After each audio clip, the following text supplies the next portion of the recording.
Nós vamos mais uma vez abrir as nossas Bíblias no Salmo 80, verso 18. Salmo 80, 18. E assim não nos apartaremos de ti. Vivifica-nos e invocaremos o teu nome. Vamos orar mais uma vez.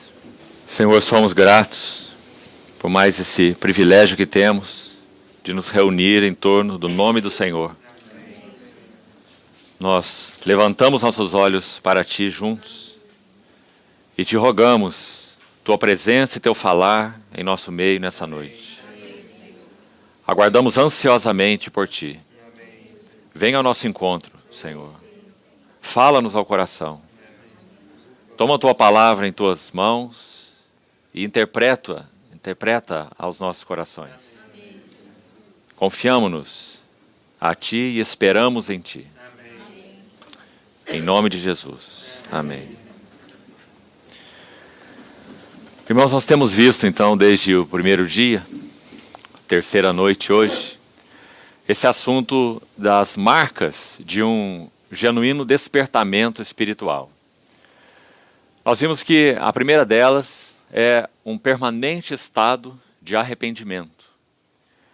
Sem dúvida, todas as vezes que o Senhor, em sua bondade, visitou a igreja de forma vivificadora para resgatar, renovar, restaurar seu testemunho nesses séculos, quase 20 séculos de história da igreja, essa primeira marca é uma evidência extremamente significativa.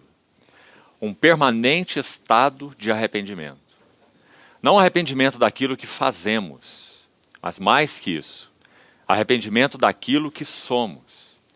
Um senso profundo de que Deus é totalmente outro, totalmente distinto de nós. Por um lado, esse senso nos traz uma apreciação correta dele. Por outro lado, também nos traz uma apreciação adequada, correta de nós mesmos. Isso não nos aparta dele, não nos afasta dele, mas isso, ao contrário, promove uma relação mais estreita com ele, porque quanto mais nós vemos quem Deus é, e quanto mais nós vemos quem nós somos, mais esse abismo, essa distância que existe entre ele e nós, é preenchida pelo seu mediador, o seu pontífice santo, o sumo sacerdote, o Senhor Jesus. Então essa primeira marca atinge nossas vidas mais do que nos atos. Atinge nossas vidas nas atitudes ou nas motivações do coração. Um permanente estado de arrependimento é a única coisa capaz de nos manter com um caminhar adequado na presença do Senhor. Livres de autoconfiança, livres de autossuficiência, livres então de depositarmos nossa esperança em nós mesmos, confiarmos em nós mesmos. E essa é uma marca sempre presente, quando o Senhor, na sua bondade, visita a igreja de modo a renová-la, a restaurá-la. Depois, ontem nós vimos mais 3 marcas. Nós vimos que há uma segunda importante marca, que seria uma visão renovada das belezas de Cristo. Nunca houve um período de despertamento espiritual na história da igreja em que esta marca não tenha estado presente. Pelo contrário, é uma das mais evidentes. O Senhor Jesus volta a brilhar aos nossos olhos. Ele é todo glorioso em si mesmo. A glória do nosso Senhor não pode ser aumentada e nem diminuída. Ele é o Deus da glória. O Deus de toda a glória, como diz Pedro na sua epístola. O Senhor da glória, como Paulo diz aos Coríntios. O Rei da glória. Mas a glória do Senhor pode ser de diversas maneiras, obstruída aos nossos olhos. Então, quando na bondade, na fidelidade do Senhor, Ele visita a sua igreja de modo a vivificá-la novamente, então essa é uma marca central. As glórias de Cristo passam de novo a serem vistas. E o resultado disso nós podemos imaginar das mais diversas maneiras. Paulo escreve aos Coríntios assim: contemplando a beleza do Senhor, a glória do Senhor, nós somos transformados de glória em glória na mesma imagem, pela ação do Espírito do Senhor. Segundo aos Coríntios 3:18. Então, quando há essa visitação divina, vivificadora, real, então nossos olhos são abertos de uma maneira renovada para as belezas de Cristo. Nosso coração é atraído. E ontem nós lemos algumas frases daqueles dois irmãos que mostram o quanto essa marca é evidente quando Deus, em sua fidelidade, volta a visitar de maneira renovadora a sua igreja. Depois nós fomos para uma terceira marca, tão importante quanto as outras. Uma recuperação da palavra de Deus em vida e poder. Todas as vezes que o Espírito Santo visita a igreja de modo a renová-la, a vivificá-la, a palavra de Deus ocupa um lugar central. Porque a palavra de Cristo e Cristo são exatamente a mesma coisa. Ele é a palavra, ele é o verbo. Ele disse, as minhas palavras são espírito e são vida. Por quê? Porque ele é espírito e ele é vida. Então não poderiam ser diferentes suas palavras. As minhas palavras permanecerem em vós, pedireis o que quiserdes e vos será feito. João capítulo 15 nos ensina, os primeiros 7 versículos, que Cristo e as suas palavras são idênticos. Pois o Senhor diz, permanecei em mim e eu permanecerei em vós. E logo à frente ele diz, minhas palavras permanecerem em vós. Então ele permanecer em nós, suas palavras permanecerem em nós, são a mesma coisa. Então, quando o Senhor, na sua fidelidade, visita a sua igreja de modo vivificador, a palavra de Deus sai da periferia e vem para o centro. Centro do nosso reunir, centro do nosso falar, centro do nosso relacionar, centro das nossas orações. Nós passamos a orar a palavra. Sabe por que tantas vezes nossas orações são superficiais? Porque nós não conhecemos a palavra. Se nós não oramos sobre a base da palavra, nós não temos fundamento para orar. A palavra de Deus vem ainda para o centro da nossa adoração. Nós adoramos ao Senhor com a sua palavra. A palavra de Deus é cantada de novo. Os salmos são cantados de novo. Cantar as Escrituras. Isso de novo é trazido para o centro da palavra de Deus, quando o Espírito Santo visita a igreja. Terceira marca. E a quarta, ainda vimos ontem, a presença santa de Deus. Que diferença isso faz, amados irmãos? Pensar que nós podemos até mesmo nos reunir em nome do Senhor Jesus sem a presença de Deus. Será que isso é verdadeiro? Sim. Nosso Senhor Jesus disse assim, muitos, não poucos, muitos, me dirão naquele dia, Senhor, Senhor, em teu nome expelimos demônios, em teu nome profetizamos, em teu nome fizemos muitos milagres, mas ele dirá a eles explicitamente, eu nunca vos conheci. Apartai-vos de mim, vós que praticais a iniquidade. E a palavra conhecer ali significa ter um relacionamento pessoal e particular. Então, queridos irmãos, reunir em nome do Senhor Jesus não é algo automático. A presença de Deus não nos é dada de forma automática. Nunca. A presença quer uma base para que ela possa ser dada a nós. Que base é essa? Não entristeçais o Espírito Santo do Senhor. Longe de vós toda amargura, cólera, ira, gritaria, inveja, contendas, blasfêmias. E a lista é longa. Se nós então compreendemos o que isso significa e respondemos ao Senhor, então a presença de Deus nos é dada. Quando o Espírito Santo visita a igreja de modo a vivificá-la, isso é uma das marcas maravilhosas. A Assembleia recupera a presença perdida de Deus. Oh, irmãos, quão sonoro isso fala ao nosso coração. Imaginar que poderia haver uma Assembleia local, estabelecida pelo Senhor, é claro, pelo Espírito Santo, Assembleia de Laodiceia. E está esta Assembleia tão satisfeita consigo mesma, a tal ponto do Senhor estar batendo a porta do lado de fora, assombra os nossos corações. Não é verdade? Eis que eu estou à porta e bato. Assembleia reunida, fazendo as suas coisas, quem sabe louvando, quem sabe pregando, quem sabe pretensamente adorando, mas com o Senhor de fora. E eu estou rico e abastado e não preciso de nada. Eis que eu estou à porta e bato. E se alguém aí do lado de dentro ouvir a minha voz e abrir a porta, eu entrarei, cearei com ele e ele comigo. Que Senhor fiel, paciente, maravilhoso nós temos. Assombroso que das 7 igrejas que receberam as cartas de nosso Senhor, pelo Espírito, através de João, no Apocalipse, é somente para Laodiceia, essa assembleia que é chamada de morna, soberba, desgraçada, infeliz, são as palavras usadas para ela. É impressionante nós lermos que, literalmente falando, no escrito das 7 cartas, é só a igreja de Laodiceia que o Senhor literalmente diz: eu repreendo e disciplino a quantos amo.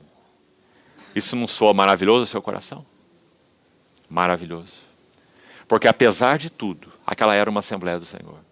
Uma assembleia infeliz. Uma assembleia nua. Uma assembleia desgraçada. Essas são as palavras usadas para Laodiceia. Mas o Senhor ainda diz: eu os repreendo porque os amo. Sê, pois, zeloso e arrepende-te. Então, irmãos, que Senhor temos e que desejo Ele tem. Não nós. Nós por reação. Nós por consequência.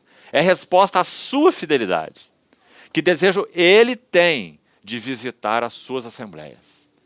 A tal ponto de, mesmo estando de fora, Ele ainda permanece à porta. Ele não poderia virar suas costas para uma assembleia assim? O que você acha, irmão? Claro. Ele é santo, Ele é todo digno, e está sendo mantido do lado de fora. O Salmo 80, verso 18, que nós lemos no início dessa reunião, diz assim: e assim nós não nos apartaremos de ti.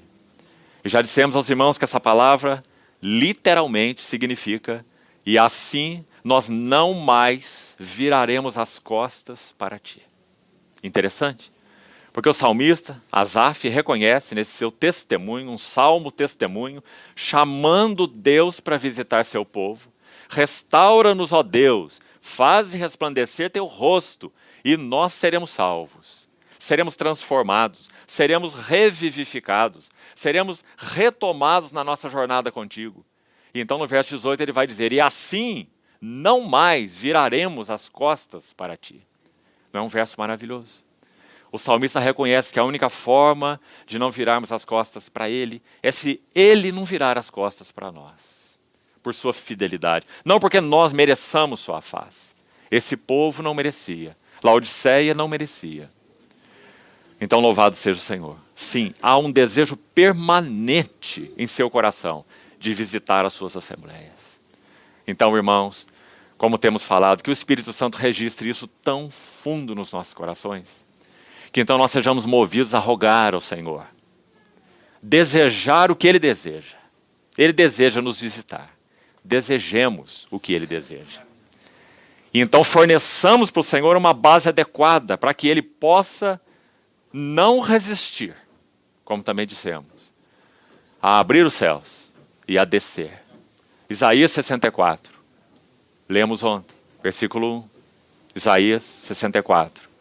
Ó, se fendesses os céus e descesses, e os montes tremessem da tua presença. Então que o Senhor mantenha desejoso, ávido, para que realize então aquilo que Ele deseja no meio de suas assembleias. Hoje nós vamos dar um passo a mais, um passo à frente. Uma quinta marca, evidente. Em todos os períodos em que o Senhor, na sua graça, visitou a sua igreja. Tantas vezes. Tantas vezes que nós já nos lembramos que se assim o Senhor não tivesse agido, nenhum de nós estaria aqui. O Evangelho já teria sido banido da face da terra. E o testemunho da igreja sepultado para sempre. É porque o Espírito Santo visitou a igreja, vez após vez, recuperando, renovando, vivificando uma vez mais, resgatando. em especial os aspectos que nós falamos. Resgatando a glória de Cristo, resgatando a palavra de Deus e resgatando a presença de Deus. Irmãos, nós somos herdeiros das visitações do Espírito Santo. Mas não queremos permanecer assim. Nós queremos ser uma geração visitada pelo Espírito Santo. E que o Senhor encontre esse lugar entre nós. Então, uma quinta marca evidente da visitação do Senhor seria uma separação renovada para Deus. Separação renovada para Deus. Todas as vezes que o Senhor, na sua bondade, visitou uma vez mais a sua igreja, essa marca foi evidente. Uma renovada separação para Deus. Ontem nós lemos um texto e vamos, de uma maneira mais ampla um pouco, relê-lo nessa noite juntos. Por favor, vamos à segunda epístola de Paulo aos Coríntios, uma vez mais, no capítulo 6, 2 aos Coríntios, capítulo 6, 2 aos Coríntios 6, 14. Não vos ponhais em julgo desigual com os incrédulos, porquanto que sociedade pode haver entre a justiça e a iniquidade? Ou que comunhão da luz com as trevas? Que harmonia entre Cristo e o maligno? Ou que união do crente com o incrédulo? Que ligação há entre o santuário de Deus e os ídolos? Porque nós somos santuário do Deus vivente, como ele próprio disse. Habitarei e andarei entre eles. Serei o seu Deus e eles serão o meu povo. Até aqui, nós enfatizamos ontem que a presença do Senhor não apenas habitando, mas também andando, passeando em meio aos que são seus, bispo e pastor de nossas almas, nosso Senhor Jesus, foi garantida por ele, não apenas na velha aliança, quando então o tabernáculo foi erigido, e me farão um santuário, e eu habitarei entre eles, como o Senhor ordenou a Moisés, peregrinou com o seu povo no deserto todos aqueles anos, mas sabemos, pelas Escrituras, que aquilo foi apenas um tipo. Deus sim estava lá, sua Shekinah estava lá, sua presença estava lá.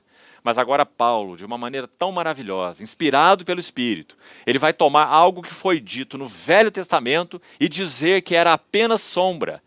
Houve realidade lá, fragmentária. Houve uma realidade parcial, não absoluta, não completa. Onde está a realidade completa? Agora, na dispensação da nova aliança.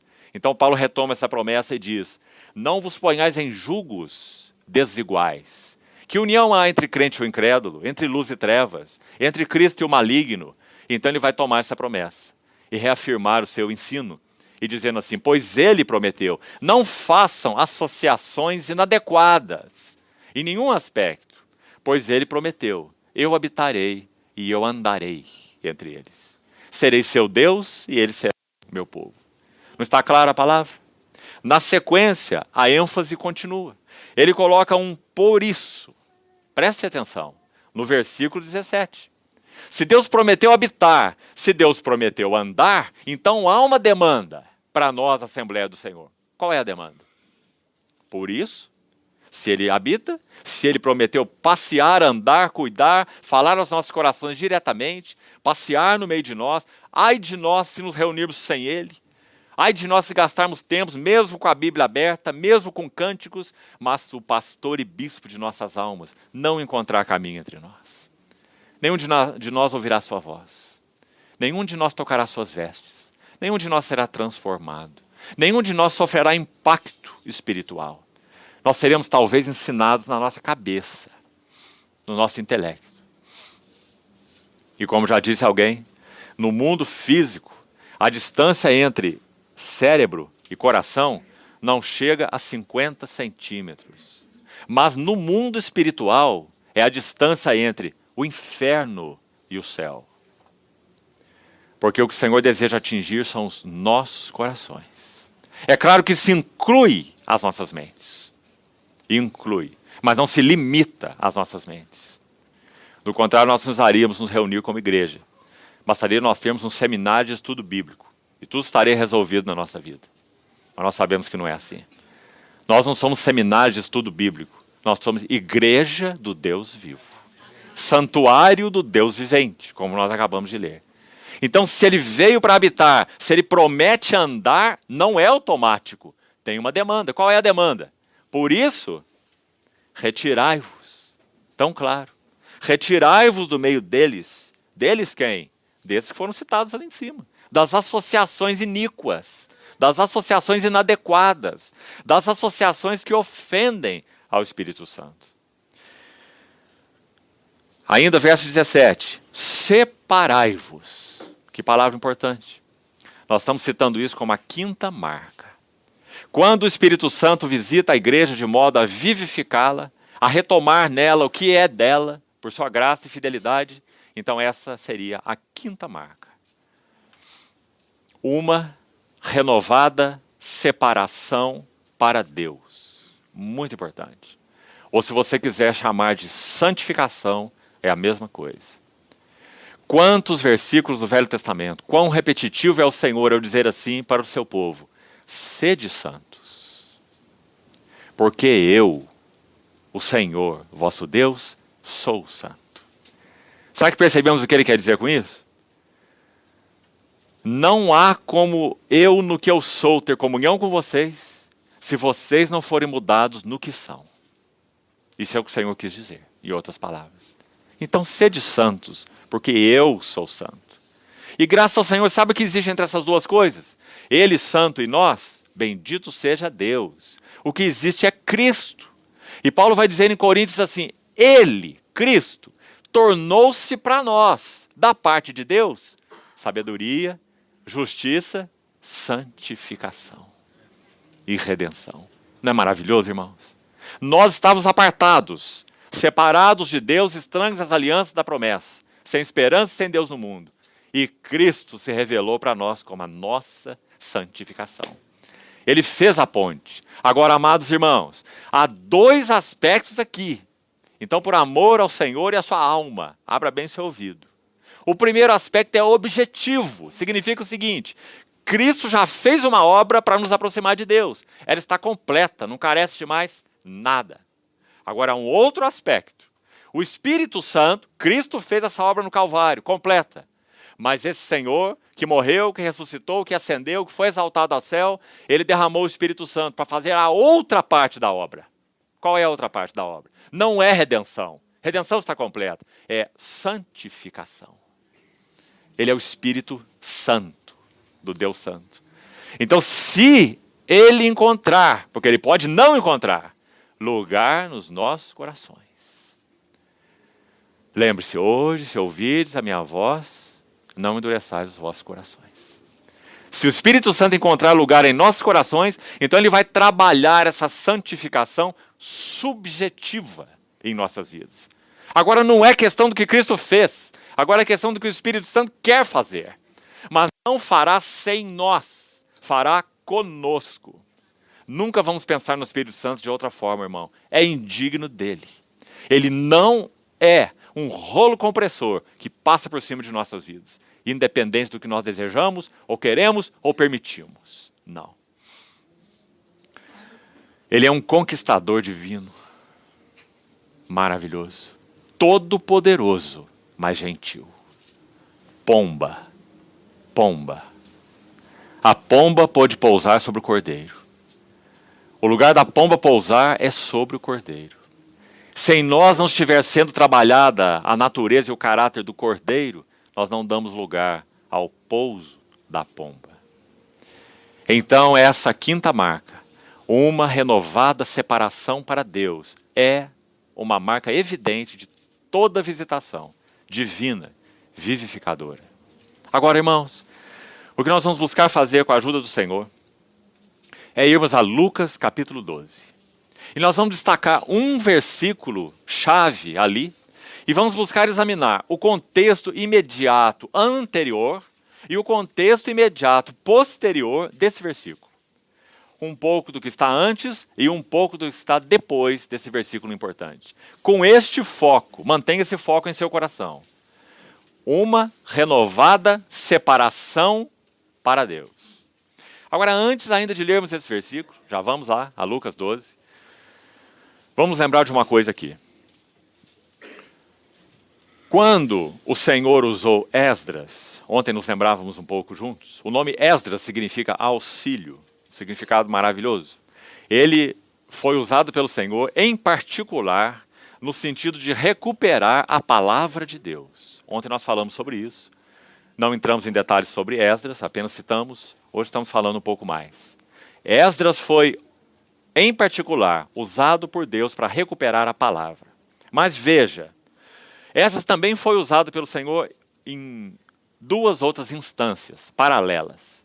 Esdras, nesse processo de recuperação do testemunho do Senhor, quando o povo saiu da Babilônia depois dos 70 anos e retornou para Jerusalém, ele foi usado, na verdade, de três maneiras. A central foi a recuperação da palavra de Deus. Esdras é reconhecido pelos judeus até hoje, não como um escriba, veja isso, mas como o escriba. Esdras é o maior dos escribas. Ele foi quem compilou a maior parte do Velho Testamento. Então, é dito dele no capítulo 7 do seu livro, Esdras 7:10, que ele tinha disposto o seu coração. Ele dispôs o seu coração. Será que isso é verdadeiro sobre nós? Ele dispôs seu coração para buscar a palavra do Senhor, buscá-la, para cumpri-la, ou para obedecê-la. E por último, para ensinar em Israel. Isso marcou Esdras de uma maneira indelével, profunda. Esdras foi o homem da palavra. Aplicou seu coração à palavra, buscar a palavra, guardar a palavra, obedecer a palavra e ensinar a palavra. Então essa foi a primeira marca dele. Mas sabe quais foram as duas outras? Esdras foi usado pelo Senhor para fortalecer o serviço na casa de Deus. Ele levantou aquela linhagem de levitas e trouxe mais levitas para a casa de Deus.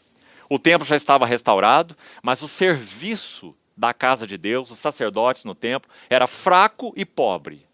Os sacerdotes tinham que trabalhar no campo, porque não havia nem mesmo subsistência para eles, da casa e do serviço da casa. Então Esdras trouxe mais utensílios sagrados da Babilônia e mais sacerdotes. Então ele embelezou a casa de Deus, fortaleceu o serviço da casa de Deus. Esse foi um segundo aspecto, que também não é nosso foco imediato aqui. O terceiro deles agora, sim, é nosso foco. Terceiro aspecto do que Esdras fez. Recuperar então a palavra, fortalecer o serviço da casa e, em terceiro lugar, ele purifica o povo para Deus. Purifica o povo para Deus. Sabe como? Ele pede que eles despeçam, eles mandem embora todas as suas mulheres pagãs. O povo tinha contraído relacionamentos conjugais com pagãos. E Esdras abriu a lei e disse: isto é ofensivo aos propósitos de Deus. Despeçam as suas mulheres etéias. E então ele purificou o povo para Deus. A questão aqui é, por que o Senhor usou Esdras dessa maneira? Irmão, é impressionante quando você descobre que Esdras purifica o povo para Deus com uma finalidade, sobretudo.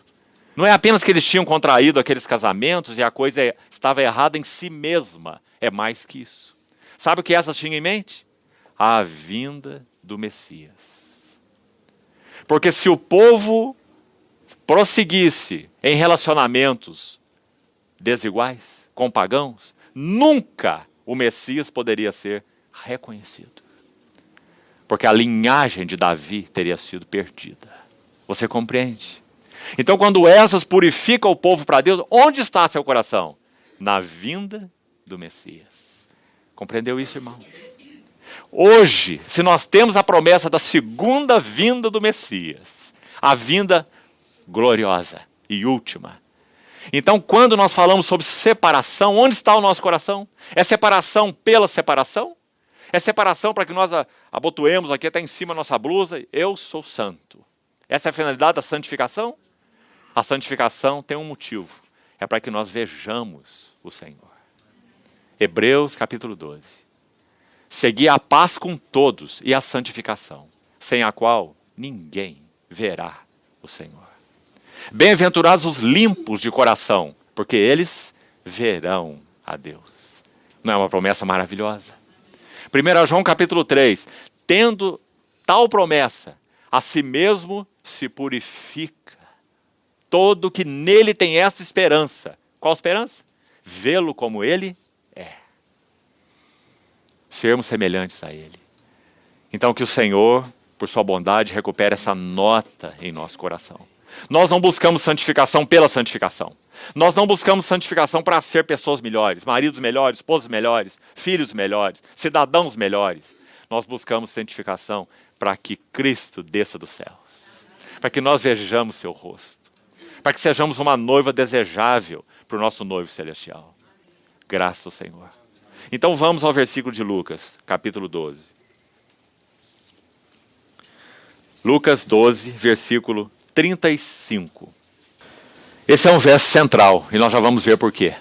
Diz assim, Lucas 12, 35. Cingidos estejam os vossos corpos, e acesas as vossas candeias. Irmão, o que existe antes desse versículo e o que existe depois desse versículo vai nos dizer que nossa vida cristã, nosso testemunho cristão, nossa expectativa cristã da volta do nosso Senhor, é o que está logo à frente desse versículo. E o nosso serviço cristão andam juntos. Me permita repetir isso. Nossa vida cristã, como vivemos nossa vida cristã? Nosso testemunho cristão, nossa expectativa cristã, que o nosso Senhor retorne. E, por último, o nosso serviço cristão, o servir uns aos outros, servindo ao Senhor, servir uns aos outros, andam juntos. É uma cadeia de 4 elos, que não podem ser separados. Vida cristã, testemunho cristão, expectativa ou esperança, se quiser, esperança cristã e serviço cristão. Andam juntos. E todos eles estão nesse texto maravilhoso. Então nós vamos ler do verso 22 até o verso 48. Mas não precisamos fazer toda essa leitura hoje, porque amanhã nós vamos seguir nesse texto. Hoje nós vamos fazer a leitura da primeira parte, então. Os versículos que vêm antes do verso 35. Então, atento aí para você não se perder. O verso 35 faria essa separação. Por isso nós citamos. Cingidos sejam vossos corpos e acesas estejam as vossas candeias. Então, o que vem antes disso e o que vem depois disso é muito importante para nós. É a corrente de 4 elos. Dos versos 22 até o verso 34, nós vamos ter o primeiro elo dessa corrente, que nós chamamos então de vida cristã. Nossa vida como cristãos. Agora, irmãos, se o nosso tema, nossa carga aqui para hoje, é esse assunto de uma renovada separação para Deus, então o que esse texto tem para nos ensinar nesse sentido da nossa separação para Deus? Nossa separação para Deus é vidas separadas, nossa separação para Deus é testemunho adequado, candeias acesas, na expressão de Lucas, testemunho adequado. Nossa separação para Deus é expectativa da vinda do Senhor. Nenhum de nós terá qualquer expectativa real da vinda do Senhor sem separação, de maneira nenhuma. Se nós estivermos misturados, nós nunca teremos uma expectativa verdadeira da vinda do Senhor. Nunca o nosso maranata será real, será hipócrita, porque nós estamos encontrando zona de conforto, comodidade, aconchego no mundo e as suas coisas. Então, expectativa é resultado do que falamos antes. Para termos uma expectativa correta, temos que ter vidas corretas. Para termos uma expectativa correta da volta do nosso Senhor, temos que ter um testemunho adequado. Quanto mais realidade na nossa vida com o Senhor, quanto mais realidade nas nossas candeias acesas, nosso testemunho, mais nós vamos orar. Maranata, vem, Senhor. Consuma teu propósito em nós. E o nosso serviço, cada vez mais, enquanto o Senhor não retorna, será agradável aos seus olhos. Esses 4 assuntos são mencionados nesses textos. Então vamos ver um pouco sobre essa questão vida. Sabe o que há de interessante antes de lermos? Nós vamos lendo passo a passo, verso 22 até o verso 34, de Lucas 12. Sabe o que há de interessante nesse texto, irmãos? Usamos o verso 35 como essa transição. Corpos cingidos e candeias acesas. Logo em seguida ele vai falar no verso 36 sobre os homens que esperam pelo seu Senhor. Sede vós como esses homens que esperam pelo Senhor ao voltar ele das festas de casamento, para que quando ele vier e bater a porta, logo lhe abram. É o que está escrito nesse verso. E aí mais à frente ele vai falar no verso 42 sobre como nós devemos servir até que esse Senhor volte. Mordomos fiéis e prudentes. Amanhã nós teremos tempo, se o Senhor permitir, para examinar um pouco disso. O que esse versículo quer dizer. Muito lindo e muito importante. Mas note aqui, se a palavra vai mencionar serviço mais adiante, vai mencionar expectativa mais adiante, vai mencionar testemunho, andando agora para trás, veja o que está em primeiro plano. Vida cristã. Que interessante, irmãos. Tudo é afetado pelo que está escrito nos versos 22 a 34. Por isso eles são muito importantes. Queremos ter um testemunho saudável. Queremos ter uma verdadeira expectativa que nosso Senhor venha. Queremos ter um serviço adequado como mordomos, fiéis e prudentes. Como disse o verso 42. Então o primeiro passo está relacionado à qualidade de vida que temos tido com o Senhor. E vamos ver o que esse versículo, esse texto ensina. Vamos passo a passo. A seguir, dirigiu-se Jesus a seus discípulos dizendo: por isso eu vos advirto. Por isso o quê? Precisamos de alguns versículos antes, né? Mas não vamos lê-lo, seria longo demais e não teríamos tempo para focar nossos encargos. Mas o que acontece antes, se você olhar, o Senhor Jesus conta uma parábola sobre aquele homem rico que colheu tanto que não podia armazenar, ele não sabia o que fazer com tanta produção, e ele disse: eu vou destruir meus celeiros, fazer outros maiores, para eu recolher todos os meus bens e então entrar em uma vida regalada. Não é? E aí eu direi para minha alma: come, bebe e desfruta. Regala-te, porque tens preparado para muitos anos, talvez toda a vida. Então, o Senhor lhe dirá: louco, insano, esta noite te pedirão a tua alma, e o que tens preparado para quem será? Que parábola forte nosso Senhor contou. Então ele vai advertir os seus discípulos, nessa luz dessa parábola, ele vai dizer assim: a seguir dirigiu-se Jesus aos seus discípulos, porque antes ele falou com a multidão em geral. Percebe como o Senhor faz?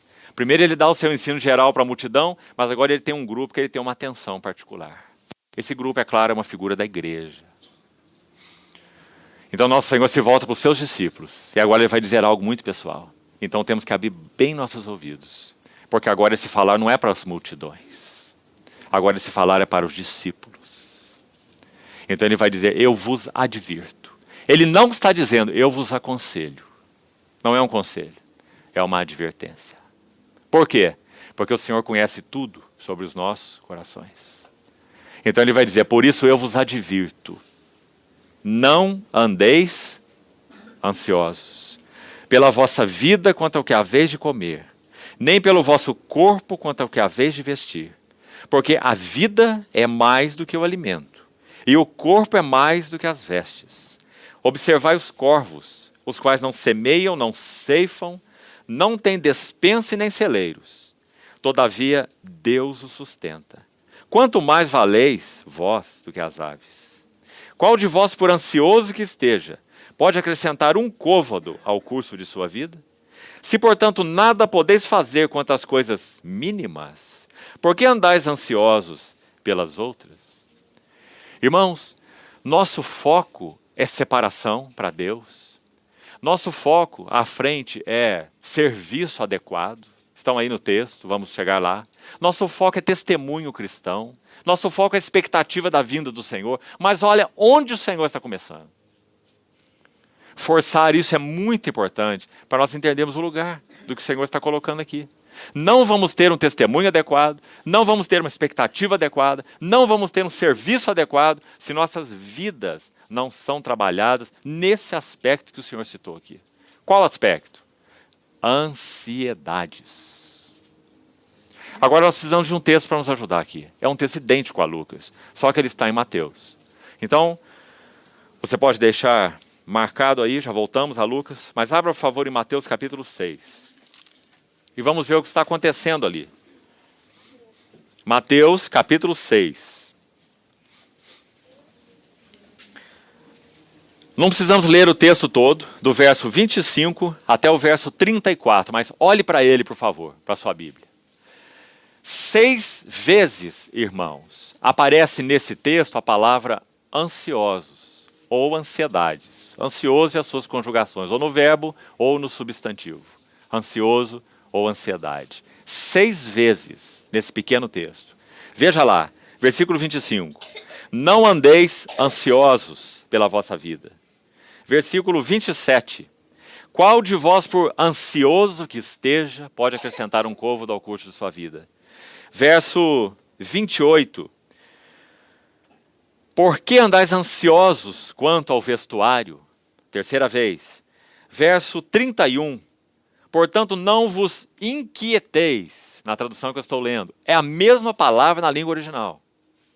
Poderia estar escrito aí ansiosos. É exatamente a mesma palavra. Não andeis ansiosos ou inquietos, não vos inquieteis. E agora no verso 34, aparece 2 vezes. E aqui queria chamar uma atenção rápida. Verso 34 diz, não vos inquieteis. A mesma palavra de novo. Não estejais ansiosos com o dia de amanhã, porque o amanhã trará os seus cuidados. Essa palavra cuidados, na língua original, é ansiedades. Então aqui nós temos a 6ª vez. O amanhã trará as suas ansiedades.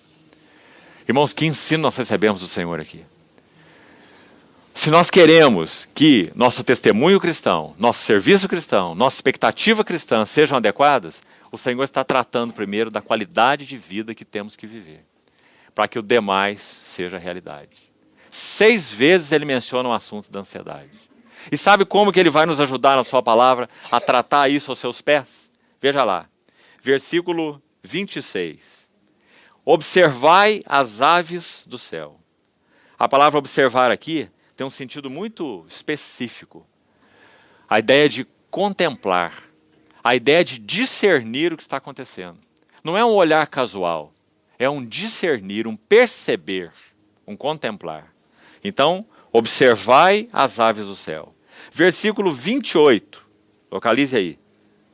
Logo à frente no versículo 28. Considerai como crescem os lírios do campo. A palavra considerai aqui ainda é mais específica que a anterior, observar. A palavra considerar aqui significa notar meticulosamente.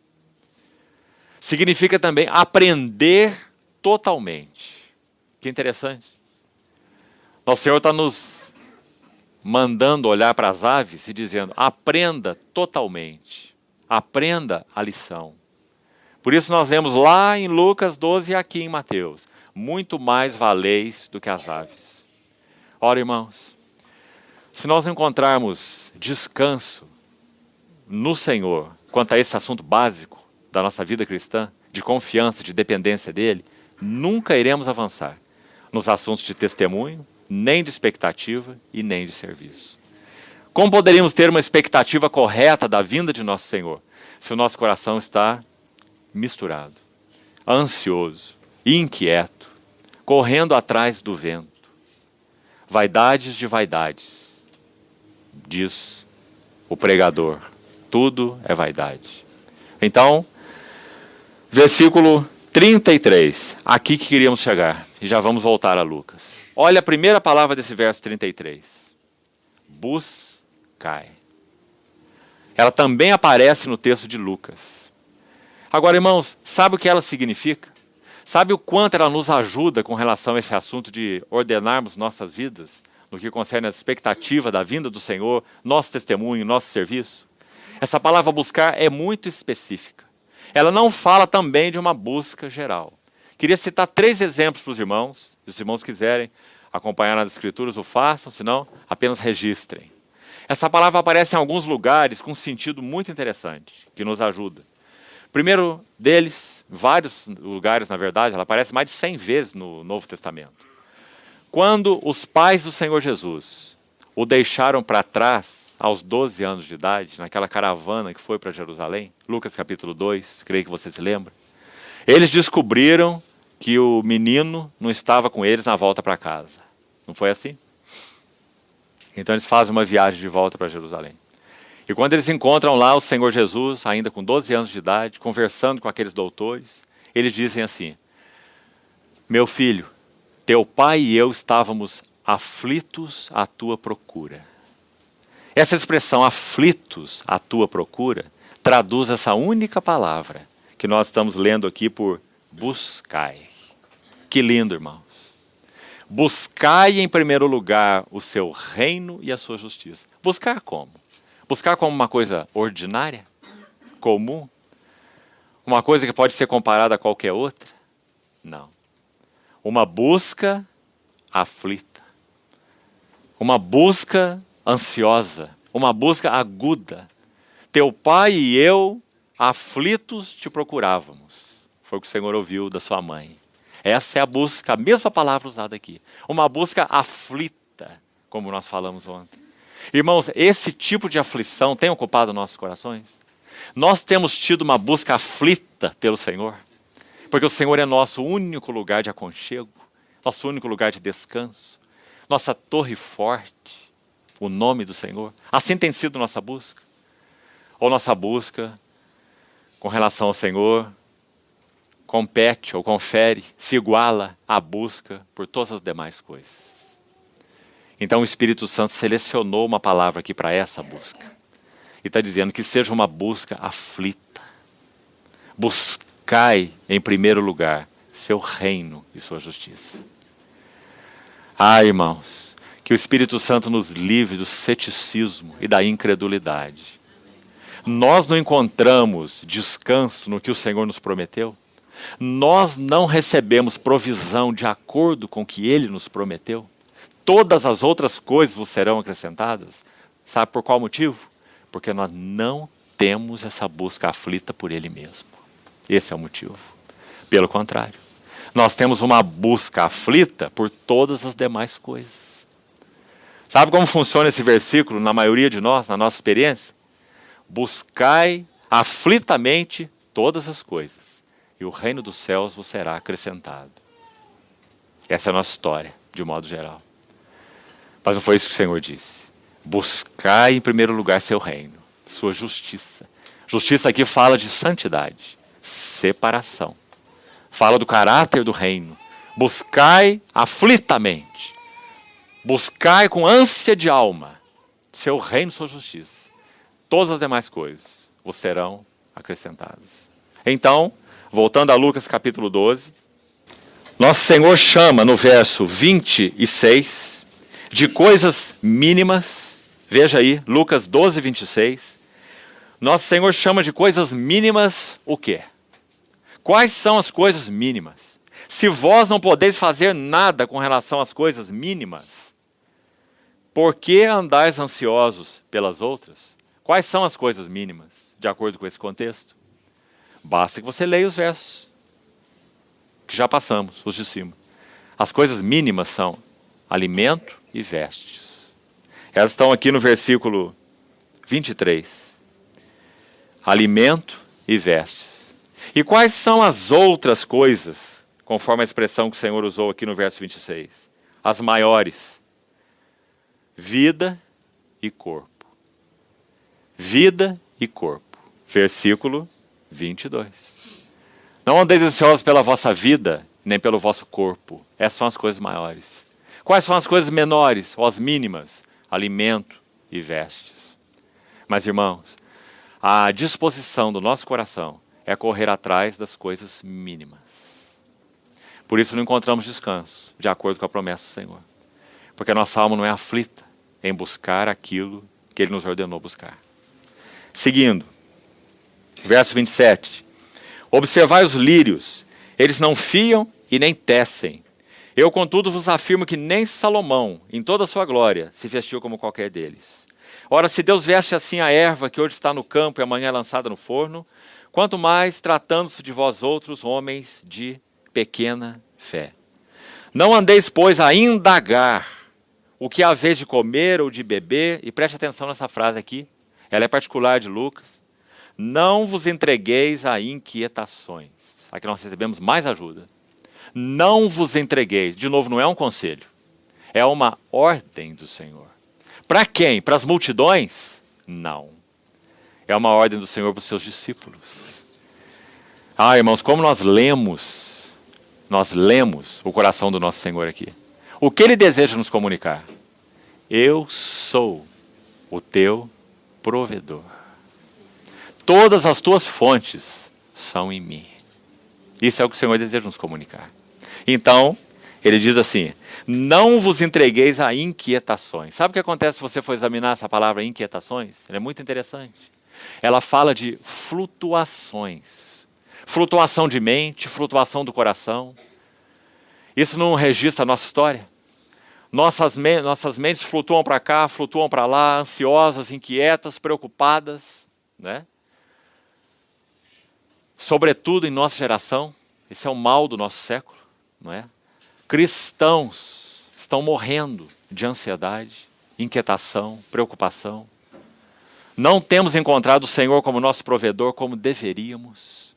Por isso nosso testemunho é ineficaz, é o que vem depois, como já falamos na sequência.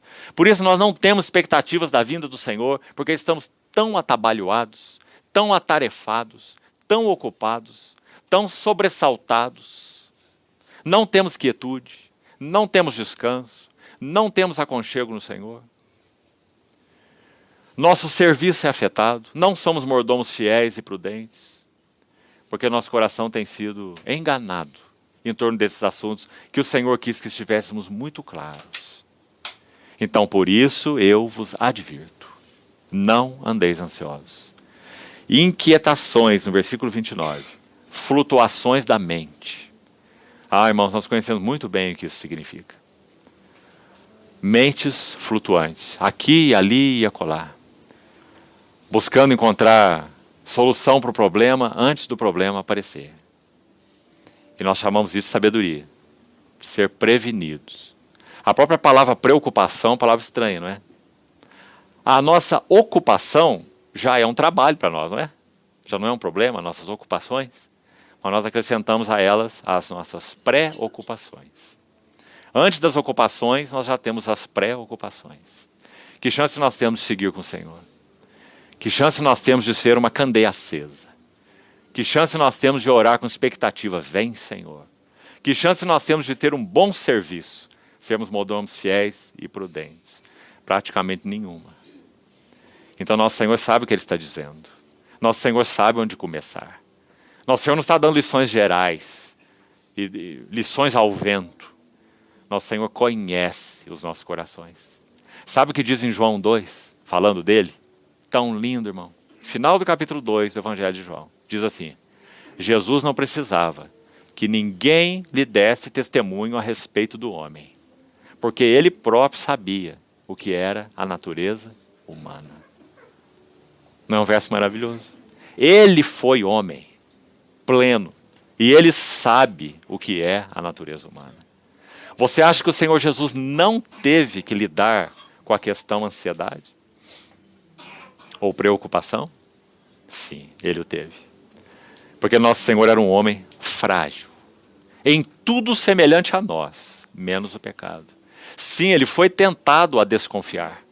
Sim, Ele foi tentado a agir por si mesmo. Quando Ele estava no Getsêmani, Ele disse, não se faça minha vontade, mas sim a tua. Ele tinha vontade, sim. A vontade de Jesus não foi substituída pela vontade do Pai. A vontade do Senhor Jesus foi submetida à vontade do Pai. Não confundamos as duas coisas. Tendemos a pensar no Senhor Jesus como um super-homem. Verbo de Deus encarnado, Deus que se fez homem. Então Ele não tem vontade. A vontade de Deus substituiu a vontade dele. Heresia. Jesus tem espírito humano, alma humana e corpo humano como homem. E como homem ele tem vontade humana. O segredo da sua vitória foi submeter sua vontade humana à vontade divina.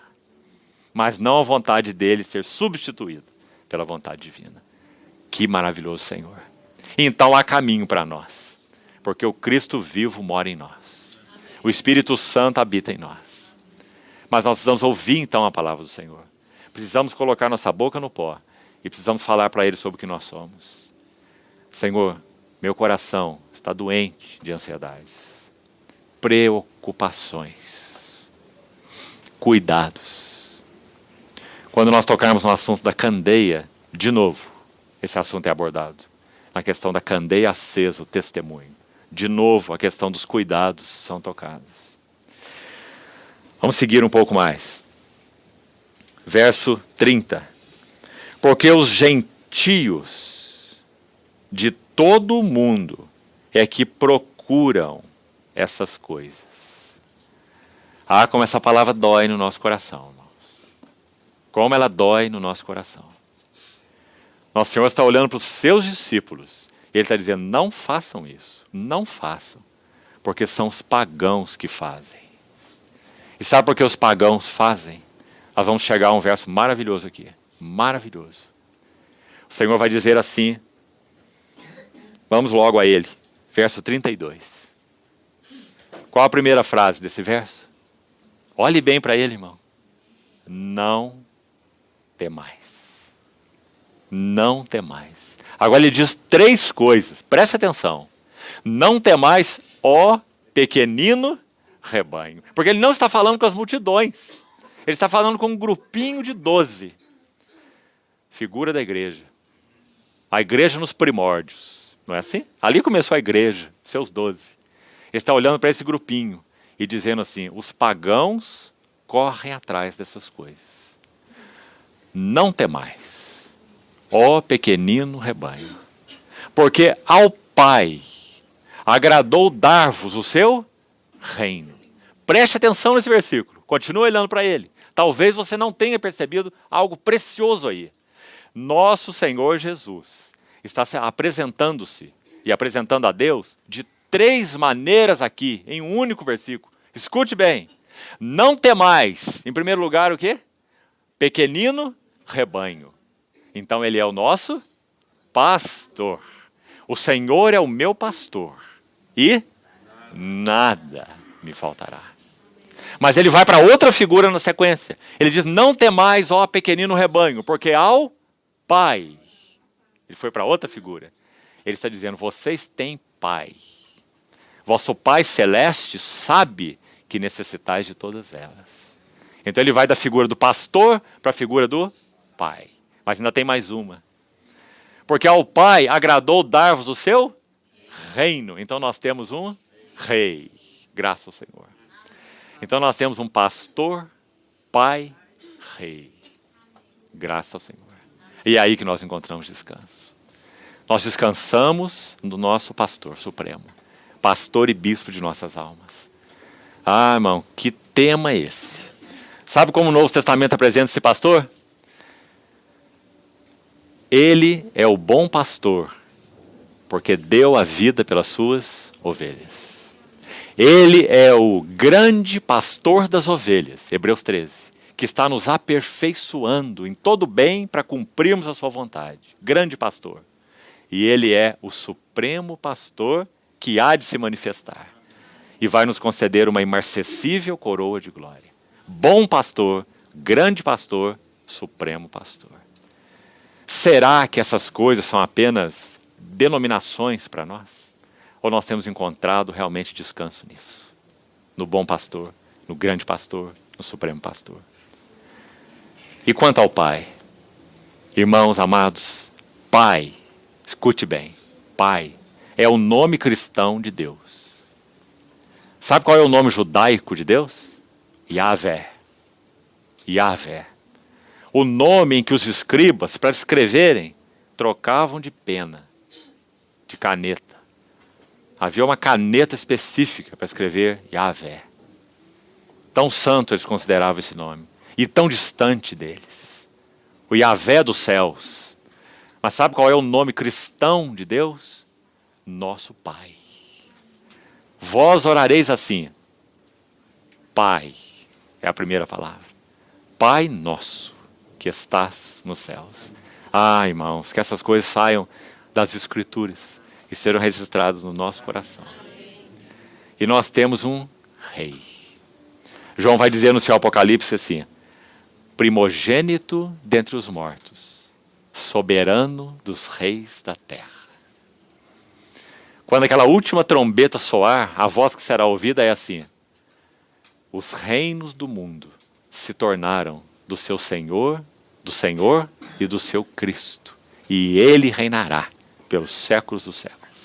E nós reinaremos com ele. Ao que vencer, dar-lhe-ei sentar-se comigo no meu trono, assim como eu venci e me sentei com meu Pai no seu trono. Então, irmãos, que texto mais precioso esse.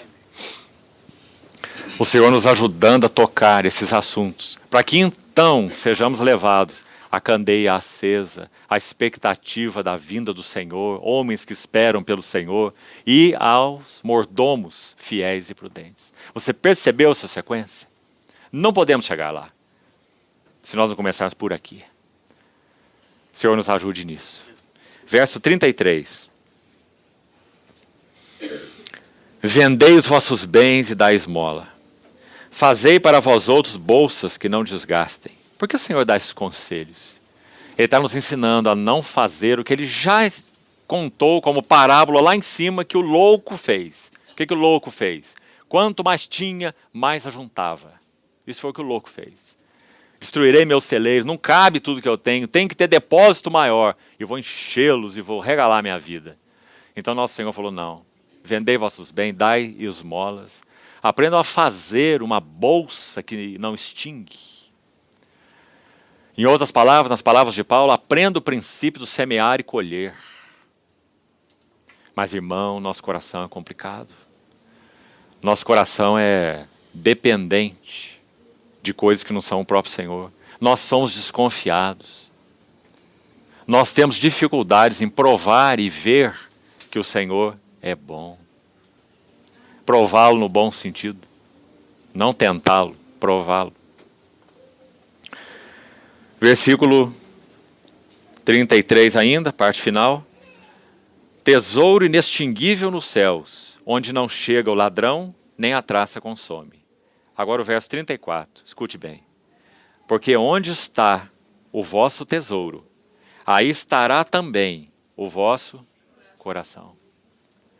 Vamos colocar aqui de uma maneira diferente. Nós não precisamos, em primeiro plano, preocupar com o nosso coração. Veja que interessante. Tendemos sempre a pensar assim, não é? Vamos cuidar do nosso coração, vamos guardar o nosso coração. Até o livro de Provérbios nos orienta. Sobre tudo que se deve guardar, guarda o teu coração, porque dele procedem as fontes da vida. Mas preste atenção nesse ensino do Senhor aqui. Sabe o que o Senhor está nos ensinando a fazer aqui? Ele está dizendo para nós prestarmos atenção e para nós guardarmos bem o nosso tesouro. Onde está? Qual é o nosso tesouro? Porque nosso Senhor sabe que o coração segue o tesouro. Então ele diz, onde está o vosso tesouro? Aí estará também o vosso coração. Então, mais uma vez, nós ficamos com a pergunta para nós. Qual tem sido realmente o nosso sumo bem? Nosso tesouro. Agora, não basta respondermos isso com respostas religiosas. Nós temos que pedir ao Senhor que sonde o nosso coração. Sonda-me, ó Deus, e conhece meu coração. Prova-me.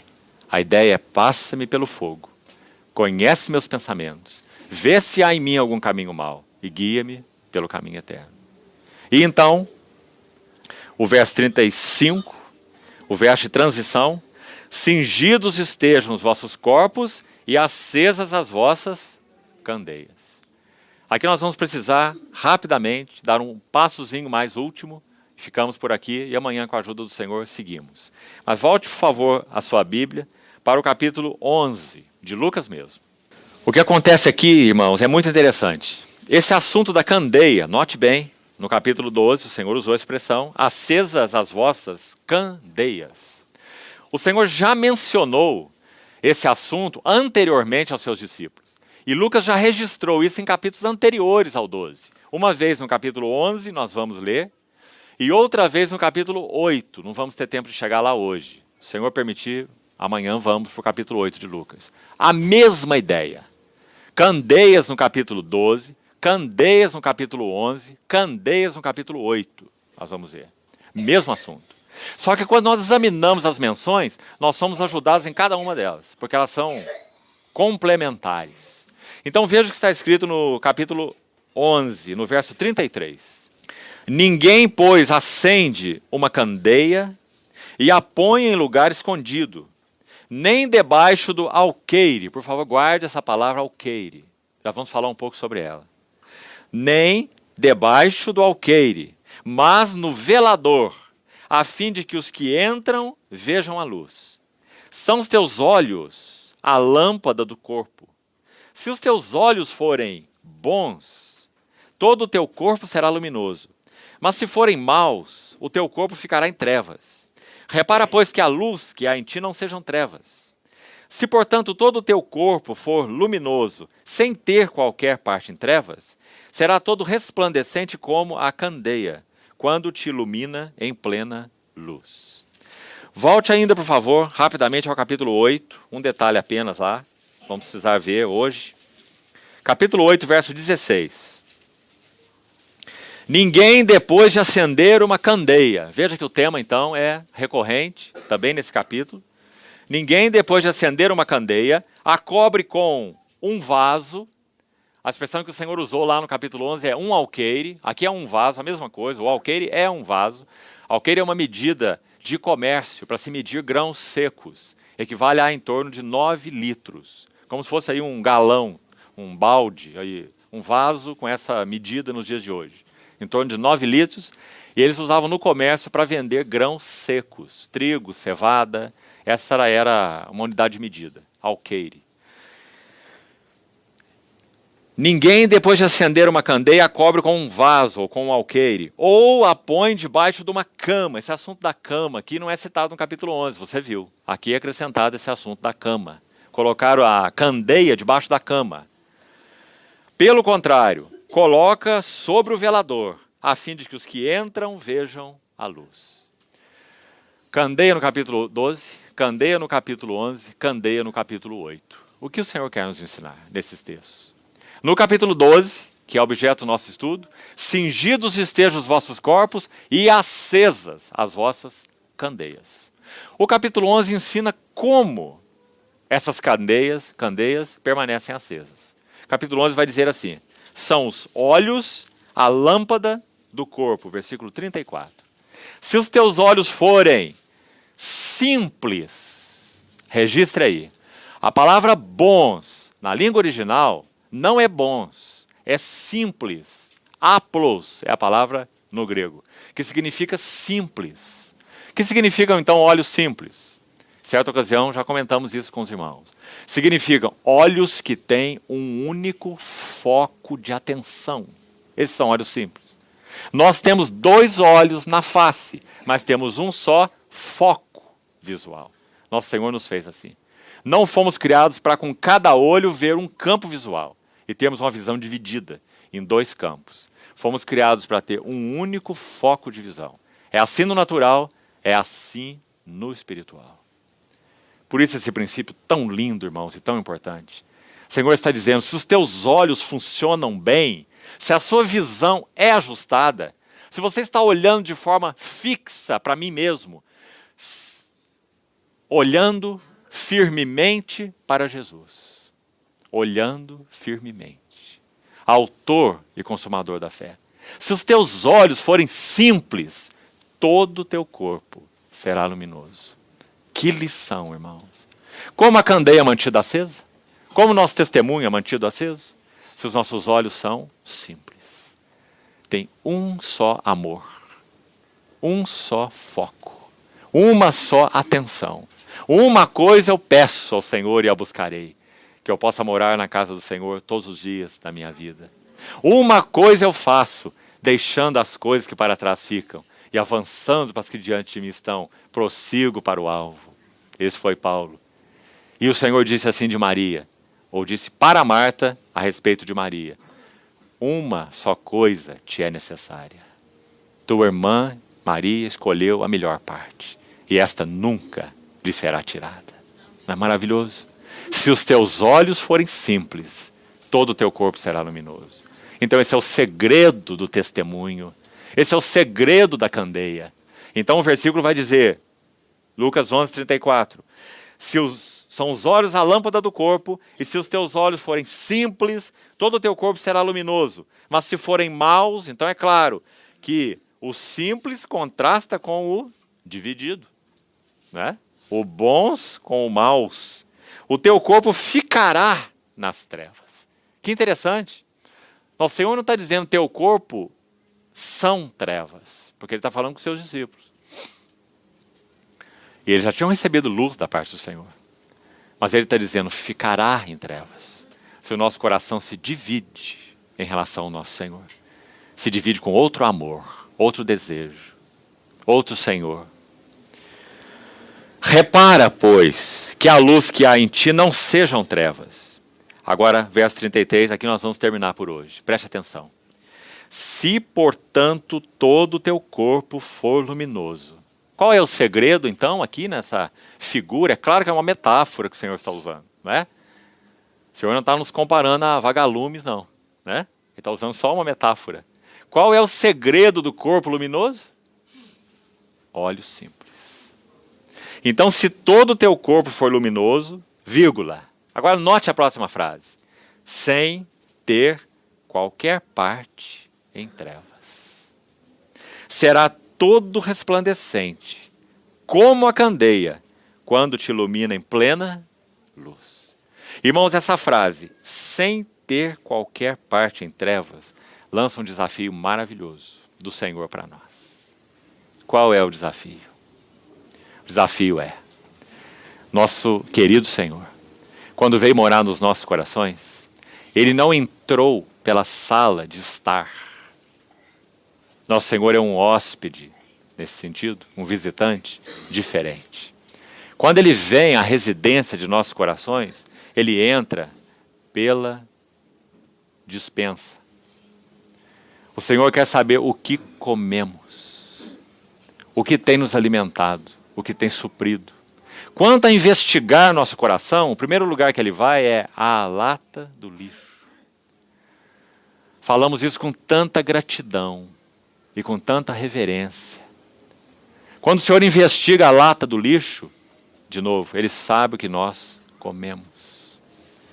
A partir daí, o Senhor, uma a uma, pede as chaves dos cômodos do nosso coração. Alguns cômodos estão sem luz há muitos anos. E o Senhor não irá invadi-los. Pensamentos secretos, coisas vergonhosas, sentimentos dúbios, motivações impuras. E o que o Senhor faz conosco?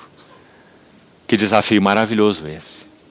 Nosso Senhor irá, se assim quisermos, e se assim pedirmos a Ele, Ele irá receber de nós as chaves de cada cômodo, um a um.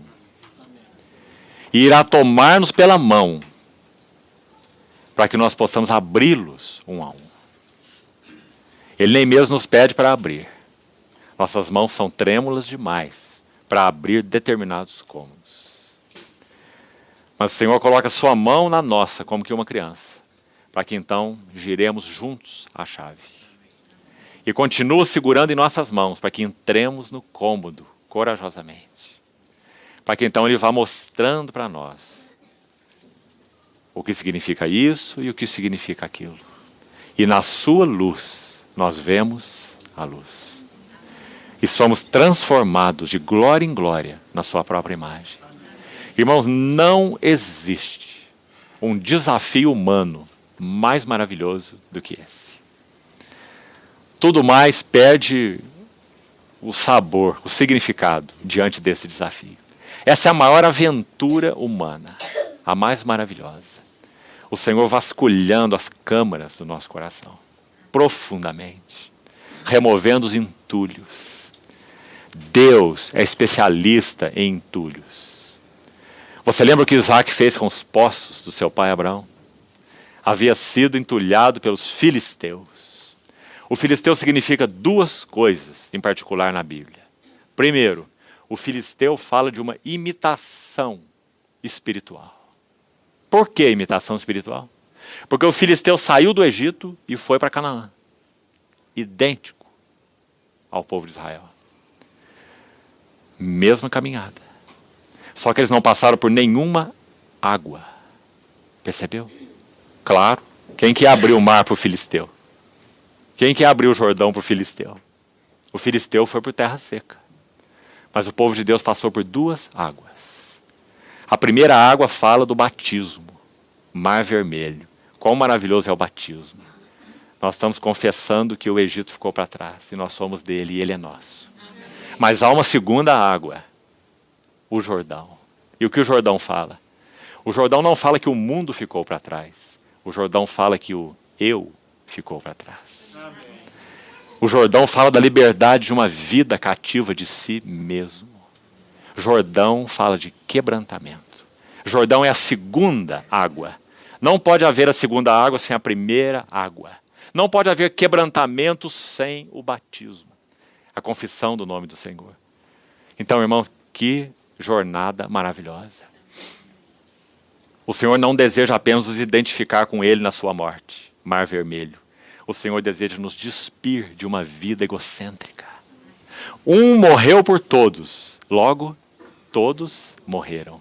E Ele morreu por todos para que os que vivem não vivam mais para si mesmos, mas para aquele que por eles morreu e ressuscitou. O Mar Vermelho significa estou crucificado com Cristo. O Rio Jordão significa já não vivo eu, mas Cristo vive em mim. Louvado seja o Senhor.